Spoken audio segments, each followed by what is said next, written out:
Bonjour à tous, bienvenue dans ce programme de 15 minutes de grâce et de vérité, un encouragement de la part du Seigneur à travers le pasteur Roland Laos.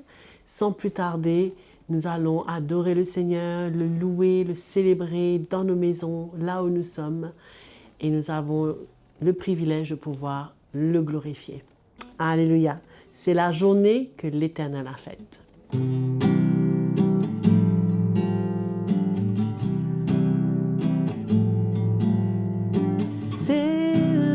Journée que le Seigneur a faite, je me réjouis et le célèbre.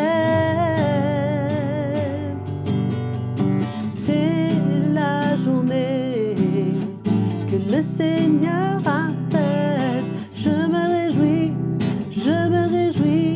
et le célèbre. Il marche devant moi, à côté de moi, il vit en moi, il est le sauveur de mon âme, il est mon défenseur, mon libérateur, sa miséricorde se renouvelle chaque jour. C'est la journée que le Seigneur a faite, je me réjouis et le célèbre. C'est la journée que le Seigneur a faite, je me réjouis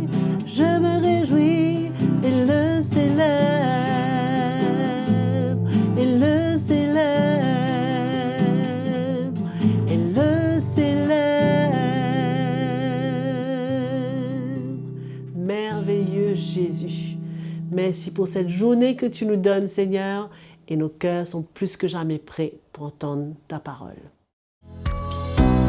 Bonjour à tous mes frères et sœurs, merci pour votre fidélité à ce programme de 15 minutes de grâce et de vérité.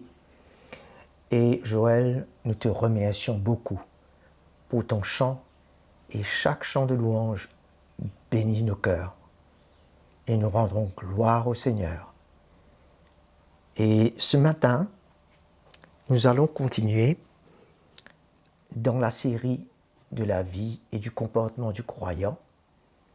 Nous allons parler le miroir de sa parole.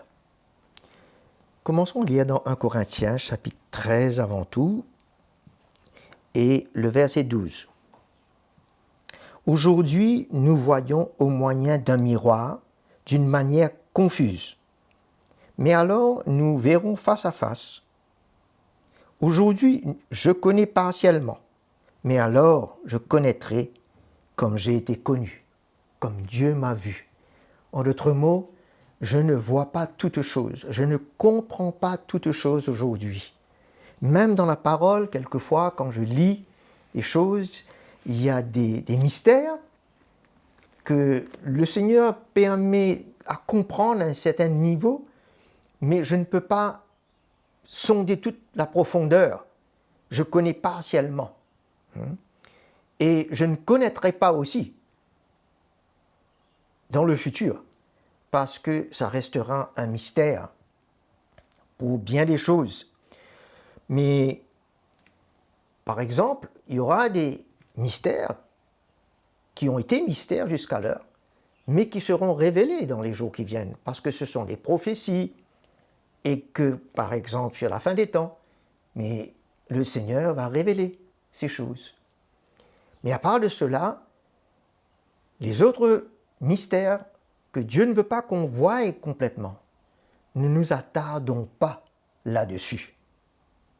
Nous devons nous attarder sur ce que Jésus veut nous révéler par son esprit, à travers les saints apôtres et prophètes, concernant le Seigneur lui-même et l'œuvre qu'il a accomplie à la croix.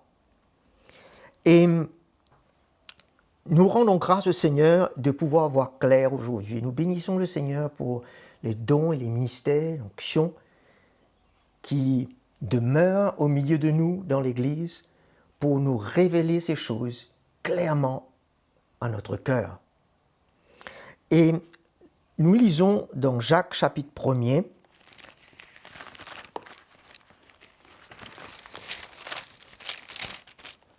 il nous est dit dans le verset 21, « C'est pourquoi, rejetant toute souillure et tout excès de méchanceté, recevez avec douceur la parole qui a été plantée en vous et qui peut sauver vos âmes. Pratiquez la parole et ne l'écoutez pas seulement, en vous abusant par de faux raisonnements. Car si quelqu'un écoute la parole et ne le pratique pas, il est semblable à un homme qui regarde dans un miroir son visage naturel. » Et nous savons très bien, quand nous regardons notre visage dans le miroir, nous ne pouvons pas oublier ce que nous sommes. Mais il semblerait que quelqu'un qui regarde dans la parole de Dieu et oublie après, comment est-ce que cela peut si dans le naturel ça ne se passe pas comme cela, mais dans l'esprit c'est comme tel, ben c'est sérieux. Et c'est parce que notre cœur n'est pas prêt à pratiquer, à vivre. Nous écoutons seulement, mais nous ne sommes pas prêts à vivre.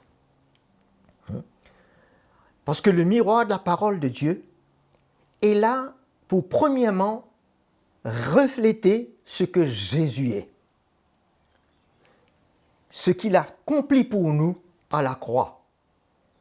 Toutes ces choses qui concernent Jésus et son œuvre nous sera entièrement et pleinement révélées par l'Esprit, au travers de ces onctions que le Seigneur a placées dans l'Église, à commencer par l'onction apostolique, bien entendu. C'est pour cela que nous voulons ouvrir nos cœurs pour recevoir la lumière de cette révélation dans notre cœur. Et il est dit, mais celui qui a plongé les regards dans la loi parfaite, la loi de la liberté, comment ne pas devenir libre quand on a plongé les regards dans la loi de la liberté, si nous persévérons, non pas en l'écoutant pour l'oublier, mais en la pratiquant activement, celui-là sera heureux dans son action même. Voyons que d'écouter seulement, c'est quand même quelque chose. C'est bon. Mais ça ne sert pas à grand-chose par la suite si nous ne sommes pas prêts à mettre en pratique cette parole, parce que c'est là où nous allons vivre, où il y aura une empreinte dans nos cœurs, l'image de Jésus va apparaître. Nous allons refléter le Seigneur à ce moment-là. Nous voyons sa lumière au travers du miroir, nous voyons qui il est, qu'est-ce qu'il a fait, et aussi nous voyons ce que nous sommes. Nous pouvons voir ce que nous avons été, nous pouvons voir ce que nous sommes devenus, nous pouvons voir la marque de la grâce de Dieu sur nos vies, nous pouvons voir son intervention en maintes fois dans nos vies, nous pouvons voir que l'image de ce que nous avons été, ou de ce que nous sommes encore un peu aujourd'hui, qui doit être enlevé, nous pouvons voir également ce que nous sommes devenus depuis, parce que nous avons été marqués par l'œuvre de l'Esprit. C'est une œuvre puissante, et c'est ça qui nous rend heureux dans notre activité, parce que nous savons que nous ne sommes pas en train d'écouter seulement, nous sommes en train de vivre ce que nous avons entendu, reçu. C'est du vécu. C'est pour ça que ça emmène de la joie et une sécurité dans notre cœur. Et vu que nous savons que nous sommes en train d'être transformés en l'image de Jésus, cela est rassurant. Nous n'avons plus à être importunés par notre propre image de plus en plus. elle va disparaître. Et c'est là la grâce que Dieu nous fait, de plonger nos regards dans sa parole, afin qu'il puisse révéler à nos cœurs qu'on ne soit pas en train d'écouter seulement, mes frères et sœurs, mais qu'une œuvre profonde s'accomplit en nous pour arriver à vivre la vérité, porter la vie de Jésus en nous. Et cela est agréable au Seigneur. Nous voyons dans Éphésiens, chapitre 3, voyons que Paul, dans le chapitre 3, parle au verset 3, « C'est par révélation que j'ai eu connaissance du mystère comme je viens de l'écrire en quelques mots. » C'est-à-dire, au chapitre 2, il venait d'écrire concernant le mystère de l'Église, c'est-à-dire la séparation que la loi mettait entre les Juifs et les gentils. Ce mur a été enlevé, détruit. Aujourd'hui, les deux peuvent se retrouver sous la grâce de Dieu dans l'Église. C'est l'accomplissement d'un mystère extraordinaire. Et Paul dit, vous voyez la lumière que j'ai de ce mystère, comme je viens de l'écrire en quelques mots. Et le verset 4 dit, en le lisant, vous pouvez comprendre l'intelligence que j'ai du mystère de Christ. Le mystère de Christ, le mystère de l'Église, peut être révélé, sera pleinement révélé à travers le mystère apostolique, prophétique. Et tous les autres mystères qui s'en ajoutent là-dessus, à nos cœurs, nous verrons.